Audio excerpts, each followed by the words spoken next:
Meus irmãos, tenho a grata satisfação de pregar mais uma vez. E eu louvo ao Senhor por isso. Nunca imaginei na minha vida que um dia eu pregaria. Mas, certa vez, quando eu tinha 21 anos de idade, o Senhor converteu o meu coração. E Ele mudou os meus planos e os meus pensamentos. E se estou hoje junto com essa turma aqui, testemunhando do amor e da graça de Cristo Jesus e das suas virtudes, é por causa desse milagre acontecido na minha vida quando eu tinha 21 anos. Quantos anos você tem? Não importa. Importa que Deus fala conosco em todas as épocas. Louvado seja o nome dele por isso. Vocês viram o nosso ônibus aqui fora. Ainda bem que deu uma chuva e tirou um pouco mais da sujeira dele. Porque o coitado, na vinda de Cuiabá para cá, nós pegamos uma chuva e pegamos uma estrada que está sendo reconstruída. Então, muita lama e o pobrezinho ficou todo sujo. E nós louvamos a Deus por esse carro que nos leva para tudo quanto é lugar. E pelas experiências também que Ele nos faz passar em cada lugar que a gente vai. Numa dessas vezes, quando estávamos em uma rodovia famosa em São Paulo, aliás, que liga São Paulo ao Rio, a rodovia Presidente Dutra, muito movimentada, por sinal, um guarda de trânsito nos parou. Isso é mais ou menos comum, porque cada vez que eles veem o nosso ônibus, eles acham que nós somos muambeiros. É essa a palavra? Eles acham que nós compramos muambas para vender muambas. Então eles querem examinar e eles querem ver os documentos e eles querem abrir os maleiros e tudo mais. Mas esse guarda parou e ele foi tão rápido na sua colocação que eu fiquei até perplexo, porque normalmente demora-se um tempo para isso e não deu nem tempo de eu conversar nada com ele. Eu gosto de aproveitar as oportunidades. Então eu resolvi fazer para ele uma pergunta só e nem precisava ouvir a resposta. Eu só queria fazer a pergunta e deixá-lo pensando a respeito do assunto. E eu perguntei para ele: amigo, você é crente? E eu imaginei que ele fosse se demorar para responder, mas ele não demorou nada e ele respondeu a queima-roupa. Ele disse: eu não, mas minha sogra é. Eu também achei engraçada a resposta dele, porque ele foi tão enfático, né? E tão rápido, me disse que ele não era salvo, mas ele tinha certeza que a sogra dele era. Então eu tenho pensado naquele episódio e quero nessa oportunidade conversar com vocês, partindo das duas afirmações que aquele homem fez, tá certo? A primeira é que ele não era crente, ele reconhecia isso. E a segunda é que ele tinha certeza que a sua sogra era. Então eu quero dividir essa mensagem em apenas duas partes, tá bom? A primeira parte é o valor do testemunho e a segunda parte é o valor do conhecimento. O valor do testemunho certamente está muito ligado àquilo que aquele homem disse sobre sua sogra, né?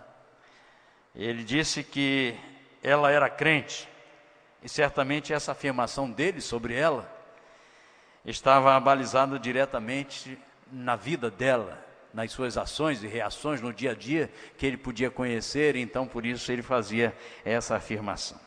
Eu creio, meus irmãos, e todos sabem que nós vivemos dias em que palavras são palavras e nada mais que palavras. As pessoas não são o que são pelo que dizem ser. As pessoas são o que são pelo que demonstram ser. É por isso que ninguém adquire confiança em pouco tempo, né? A gente estava falando sobre o menininho, o Vinícius, né? O Vinícius, eu comecei a fazer uma amizade com ele. Foi bem difícil no começo, mas agora ele já está meu amigo, né? E eu estava dizendo para as senhoras ali no banco que estavam junto, porque ele já me deu a mão, já me cumprimentou e já falou comigo. Antes eu falava com ele o tempo todo, ele ficava só olhando para mim e não esboçava qualquer reação. Mas é claro, ele não me conhecia ainda. Mas quando eu agradei, eu falei com ele, eu deixei perceber que eu era alguém querido para ele, que eu não queria machucá-lo, que eu só queria a simpatia dele também. Então, ele agora já é meu amigo. Né, Vinícius? Então, e logo mais eu já prometi um presente para ele que eu vou dar logo mais. Mas logo mais, quando acabar o culto. Né, Vinícius? Então as pessoas também são assim. Só que os adultos são mais desconfiados. Os adultos são mais mentirosos, né, do que as crianças. Então eles se dão rapidamente na cara, mas por trás... Agora a criança não, ela demora um pouquinho, mas quando ela se dá, ela pula no seu colo, ela vai direto. E é interessante que é por isso que uma pessoa, para ganhar a confiança de outros, precisa bastante tempo, precisa andar junto o tempo todo. Eu quero fazer algumas observações sobre testemunho aqui nessa oportunidade. É interessante que a Bíblia tem algo muito importante sobre o testemunho de um crente. Diz a Bíblia, pelos frutos os... E é isso que o mundo faz com a gente. Ele espera as atitudes, as reações, as respostas, as palavras. Eles esperam tudo para de fato terem o seu veredito a respeito da nossa confissão de fé. Então eu quero fazer algumas observações especificamente sobre testemunho. A primeira é que o testemunho faz coisas incríveis. Eu acho que uma das coisas incríveis que o testemunho faz é convencer as pessoas. Eu saio com essa turma por esse Brasil afora pregando o Evangelho e sempre há um público que nos ouve. E eu sei que muitas pessoas ao longo desses anos já ouviram o Evangelho através de nossa instrumentalidade. Mas nós chegamos, pregamos e vamos embora. Não tem tempo de você nos conhecer. Você nos conhece um pouco no tempo que nós ficamos juntos aqui. Mas, meus irmãos e meus amigos, o testemunho convence uma pessoa. Por exemplo, eu tive um colega chamado Raj Anderaus, um baixinho. Hoje ele é um grande pregador e tem pregado para grandes auditórios fora do nosso país. Mas eu me recordo que quando ele foi num acampamento dar testemunho para os jovens, lá estava eu também, eu tenho a mesma idade que ele aproximadamente, naquela época ambos tínhamos 21. Então, ele testemunhando para os jovens, ele disse: você jovem, olha para mim, sou tão jovem quanto você, dizia ele. Se você de fato é crente em Cristo Jesus, não se acovarde. Se você já entregou a vida a Cristo Jesus, testemunhe dessa vida. Então ele disse, quando entrei na faculdade, meu primeiro dia de aula, eu precisava levantar a minha bandeira. Então peguei a minha cadeira, coloquei na frente da carteira do professor, que ainda não tinha entrado em classe, pedi silêncio aos alunos que ali estavam, e quando os alunos fizeram silêncio, então eu lhes dirigi a palavra e disse para eles: o meu nome é Raj Anderaus, e eu quero dizer para vocês que eu sou crente em Cristo Jesus, que eu amo a palavra de Deus e vou viver aqui para honrar o nome do meu Senhor.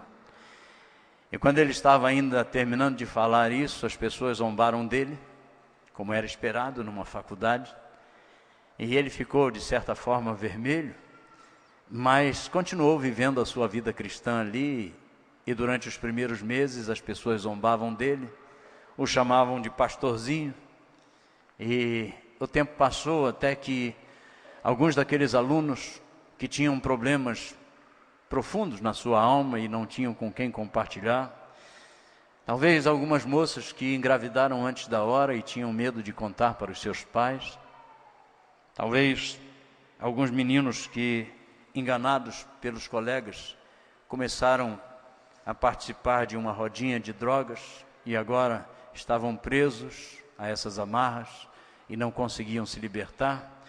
Pessoas jovens ainda, que tinham dilemas na sua vida e não tinham com quem compartilhar, não tinham confiança em alguém, não tinham um pastor com quem pudesse abrir o seu coração, e elas estavam vivendo dias difíceis. Então naquela faculdade eles encontraram uma pessoa que lhes podia ouvir e tinha a capacidade de aconselhá-los. Sabe quem era? O baixinho. Aquele mesmo que subiu na cadeira, na frente da carteira do professor. Aquele mesmo que foi vaiado, que foi zombado. Mas aquele mesmo que decidiu que a sua vida seria vivida para